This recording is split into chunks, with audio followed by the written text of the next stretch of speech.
Political strategist Warren Kinsella and I are here shaking our heads like, what is going on? It just seems as though every day there's something. This, though, takes us to a whole new level. Yeah, it does. And it's a distraction, you know, not only for the United States, but for the world. Like this It's actually bigger than a distraction because there's a real concern about a complete abuse of power. If really the allegations are correct that this is happening, this firing of Comey is happening because of concerns that information is being raised about Donald Trump and Russia, that's kind of a big allegation. If you're a citizen, whether in the United States or anywhere else, you care about the rule of law. You care about having a nation of laws. Like, that's important. You know, that's one of the things that holds us together as a civil society. And you have to ask yourself, whether you're a Republican or a Democrat, is it right for someone to fire the guy they know that is investigating them? Except what the Trump supporters and Trump himself and all of his people will say is this has nothing to do about Russia. This is all to do about Hillary Clinton and firing him because of the way that he handled the Hillary Clinton emails. You know, prove it then. Let an investigation take place. Look at what he has done. He has now fired the head of the FBI. He fired Sally Yates because she was getting close to the story. He fired the deputy investigator into the case. He got rid of, on a single day, all of the investigators who were associated with the case. So, you know, right now, if you get involved in the Russia-Trump file, you have a very short career. You have a very short life. He's trying to send a chilling message to FBI agents and prosecutors and investigators. If you come near this story, I will get you. It's a little bit rich, though, for a lot of people that the Democrats, who were also calling for Comey to be fired back when he was sort of hammering in on Hillary, are now stomping up and down as well. It takes a little bit of the wind out of their argument that they wanted him gone before the election. For sure. And I was one of, as you know, I worked on Hillary's campaign, and I was one of the people who was outraged by what Comey did and felt he should have been fired at that point. But he wasn't. He was kept on. Trump endorsed him, said he was doing a wonderful job.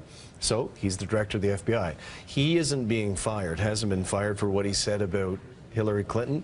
He was fired for getting too close to Donald Trump and his friends. Which Donald Trump will deny. But you know, there's this big, seems like a fairly big correlation between what happened with Watergate and Nixon. Is that fair to make that distinction? And for those who don't know, can you draw the parallels between Watergate? I'm an old guy, so I remember they called it Saturday Night Massacre.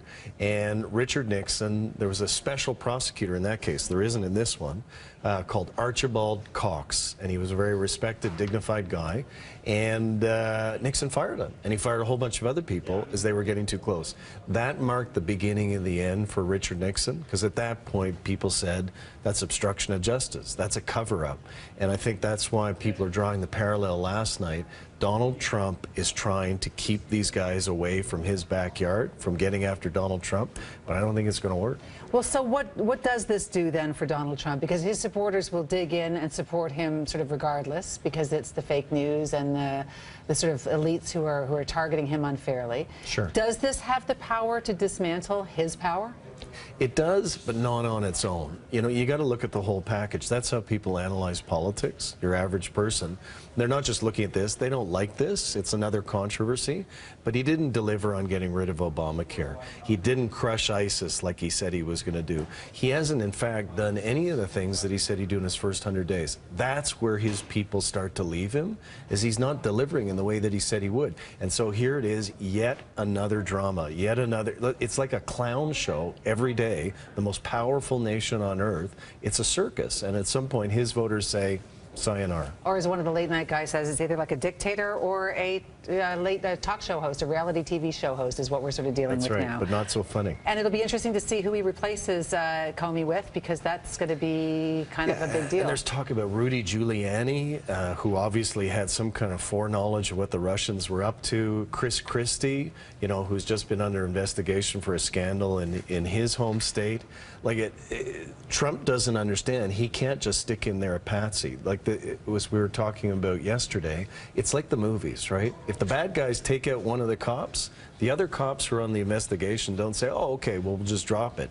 They become more determined to get the bad guys, and I think that's what's going to happen here. Warren Kinsella, thank you so much. Thank you. Now let's send it over to you, Tammy.